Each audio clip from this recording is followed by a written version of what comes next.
o fim do livro de Josué. E aí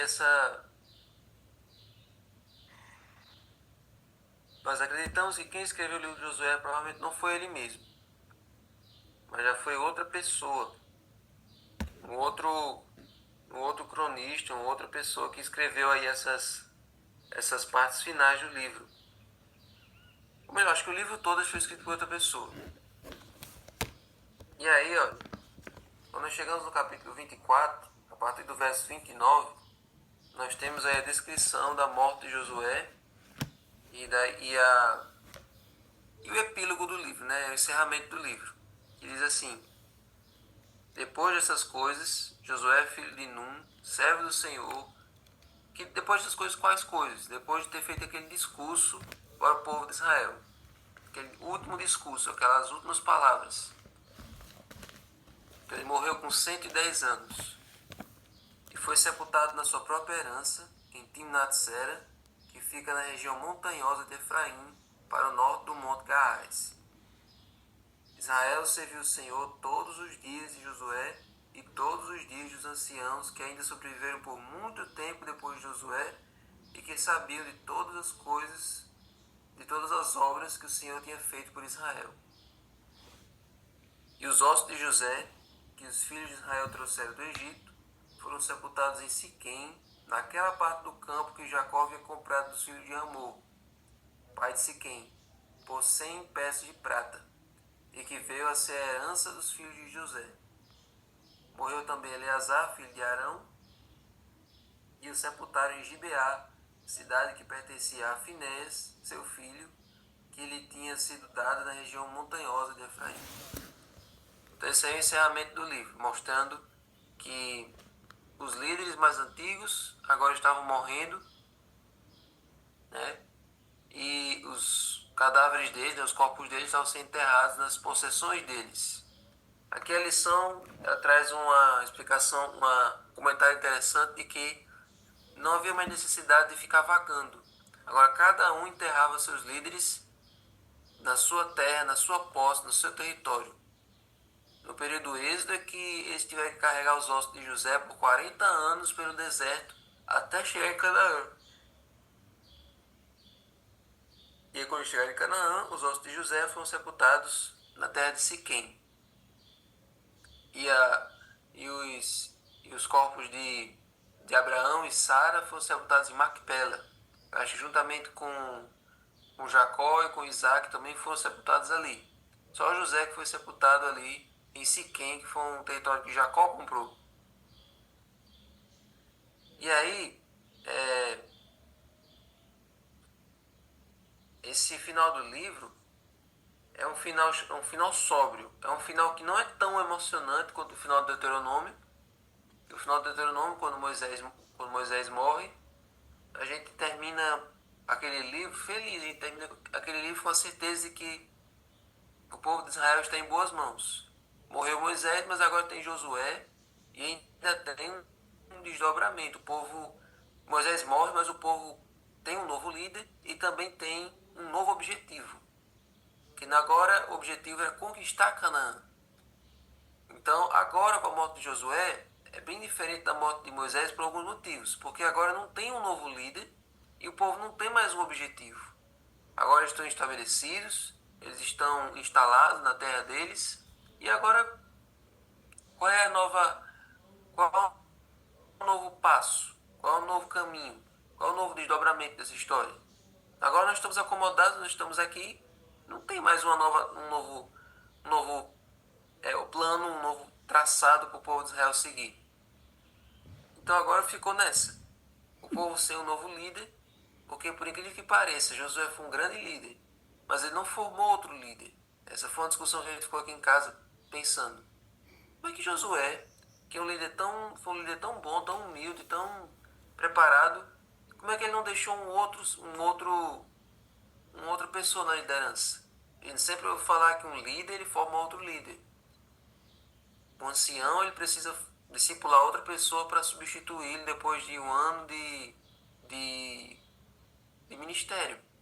Quando termina o ano, que vai ter as novas eleições, é sempre bom que o ancião, o diretor, tenha formado outra pessoa para continuar ali no lugar dele. E como é que Josué, que é um líder tão capacitado, tão bom, não deixou outra pessoa? Isso é uma pergunta que paira no ar. Por que não ficou outra pessoa ali? Então morre ele e morre também Eleazar, que era o filho de Arão, que era aquele homem que, lá naquela rebelião em Bet-peor, ele pegou uma lança e atravessou aquele israelita e a mulher moabita ou midianita que ele tinha pego. Isso não E foi eles dois Finéias, passaram na não? frente do arraial, desafiando a Deus, Pensei que tinha e sido Eleazar foi lá com Finéias. a lança e atravessou os dois. E Eleazar também foi aquele que lá naquela discussão das 2,5 tribos, que fica do outro lado do Jordão, Eleazar foi aquela pessoa escolhida para conversar com essas 2 tribos. Então Eleazar era um cabra macho, assim como Josué, e agora os dois haviam morrido. E também os anciãos. Então agora fica essa discussão, o que é que vai acontecer? Né? Os últimos parágrafos do livro ligam toda a narrativa a uma história maior do passado e também abrem o caminho para o futuro. O que é que vai acontecer agora com o povo de Israel sem seus líderes? O que é que seria das futuras gerações sem ter alguém no comando? Então, essa era a dúvida que pairava sobre a mente do povo de Israel. Aqui fala que um ex-arcebispo da Cantuária, da Inglaterra, em um discurso que ele fez na igreja da Santíssima Trindade, ele declarou que a igreja anglicana estava a uma geração da extinção. Olha aí, olha que diagnóstico triste. O arcebispo, que era alguém de liderança, disse que a geração, que a igreja anglicana, estava a uma geração de acabar. Por quê? Porque os primeiros líderes da igreja tinham morrido e essa nova geração não tinha capacidade, não tinha zelo suficiente para manter a igreja dali para frente. Olha que coisa pesada, olha que coisa triste. Já pensou se alguém chegasse na sua igreja, se a congregação da sua igreja chegasse à conclusão de que ela não iria passar da próxima geração? Se os irmãos mais antigos morressem, os jovens, os que vinham depois, eles não conseguiriam manter aquela igreja, a sua igreja. Então, é um grande capítulo da história do povo de Israel que é chegado ao fim. E será que o futuro do povo dependia do tipo de resposta que ele daria às muitas perguntas que diz respeito ao futuro? Israel seria fiel a Deus sem Josué? Será que ele conseguiria continuar a tarefa inacabada de possuir a terra prometida? Porque se com Josué vivo o povo não destruiu todas as nações de Canaã, Pois é, o povo manteve algumas, deixou restar algumas. Imagine com Josué morto. pois é. Será que eles manteriam aquele pique de ir até o final? Ou eles estacionariam ali mesmo? Aí, será que eles conseguiriam se apegar a Deus e não se envolver com os ídolos? Ora, se no tempo de Josué, com Josué vivo, eles já tinham ídolos ali escondidos no meio deles, agora sem o líder, será que agora eles teriam força de vontade para abandonar os ídolos para manter-se fiéis a Deus? Aí olha só, sob o comando de Josué, uma geração permaneceu fiel a Deus. Mas será que a próxima geração manteria a mesma direção espiritual sem seu líder? Esse era o grave problema que ficou no final do livro de Josué. E é por isso que o livro de Deuteronômio ele termina feliz, você sabe, você termina tranquilo o livro de Deuteronômio, mas no final do livro de Josué você termina preocupado. Porque não ficou alguém para substituir. O povo agora ia ficar largado, morando na terra prometida, mas sem uma direção firme, sem uma liderança ali para conduzi-los. Então, cada geração sucessiva do povo de Deus, ao ler o livro de Josué, deve responder a essas mesmas perguntas. Cada igreja, cada um de nós que estamos aqui, deve se perguntar: e se eu morrer? Eu sou o líder da igreja. Aqui nós temos várias pessoas que são antigas na igreja, que são da liderança. E cada uma dessas pessoas deve se perguntar: e se eu morrer? Se nós morrermos todos juntos, Será que os jovens, as pessoas, a nova geração vão conseguir manter essa igreja? Ou essa igreja só vai durar enquanto você estiver vivo? Essa congregação só vai durar enquanto você existir. Alguns aqui já estão com mais de 50 anos, ainda tem muitos anos pela frente, mas quando você morrer, será que essa congregação vai se manter de pé? Então, a nossa igreja depende, e é dependente da comunhão do seu líder, ou ela tem uma comunhão própria? Os seus membros, eles têm uma comunhão com Deus individualmente, uma intimidade com Deus por si só, ou eles são dependentes totalmente da comunhão dos seus líderes? Se os líderes se afastarem, não precisa nem morrer, mas se os líderes se afastarem da igreja, se os líderes fraquejarem na fé, a igreja também vai fraquejar na fé? Então, estimule a comunhão dos seus liderados. Estimule que eles tenham a fé deles individualmente, que eles tenham a própria comunhão com Deus, a comunhão deles com Deus. Porque ninguém vai para o céu agarrado no braço de outro. Cada um vai entrar no céu sendo salvo individualmente, através da sua decisão própria, através do seu relacionamento íntimo com Deus. Você não dependa do seu líder para você ser fiel. Não dependa de uma pessoa para você ser salvo. Você deve buscar a Deus por si só. Você pode ser o único na sua família, você pode ser o único na sua cidade. Talvez a sua igreja não queira buscar a Deus, mas você quer. E assim, Deus vai recompensar a sua fé. Deus vai recompensar a sua fidelidade. Porque você não depende de outra pessoa, você busca individualmente. Então, Davi, permita uma observação aí para ajudar, para não ficar a dúvida. No caso do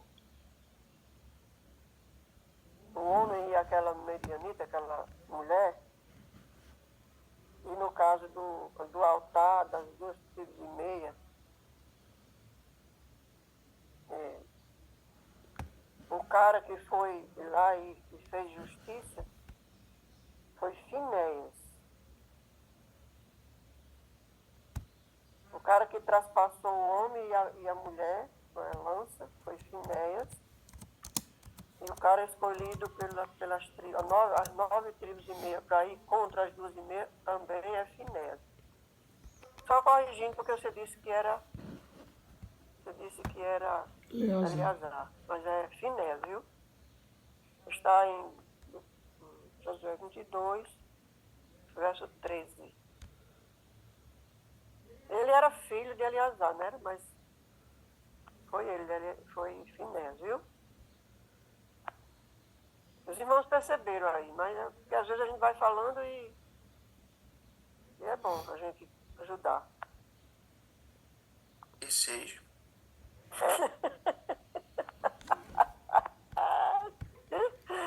Não foi Eleazar, foi Finéias. Eu tentei esclarecer, mas ele não. É porque ele não olhou o bate-papo. Mas tudo bem, Davi. Todo mundo se engana.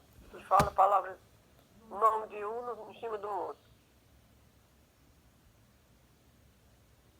Depois então, apesar de não ter ficado outro líder, apesar de não ter ficado um sucessor para Josué, mas podemos dizer que o trabalho de Josué, que a obra de Josué, foi bem sucedida. Porque a missão dele era conquistar a terra prometida. E ele conquistou. Então Josué pode dizer, assim como Paulo, combati o bom combate. Então, qual foi a chave para o sucesso de Josué? Qual foi o segredo para Josué ter conseguido? Qual foi a senha para Josué ter feito o que ele fez? Nós todos sabemos qual é. E através desse segredo, através dessa solução aí, é que nós também nós também podemos conseguir esse sucesso nas nossas igrejas, nas nossas congregações. Mas diferente de Josué, todos nós temos que pensar no futuro. Além do tempo presente, nós também temos que pensar no que vai vir depois. Hoje, nós somos os líderes, hoje nós nos incentivamos a igreja, mas nós temos que ensinar através do nosso exemplo, através da nossa vida ministerial, nós temos que ensinar os outros como ser como nós. assim imitadores nós como nós somos de Cristo, como Paulo disse. Então, um bom líder forma outro, discipule alguém, prepare alguém para substituir você quando você não puder mais.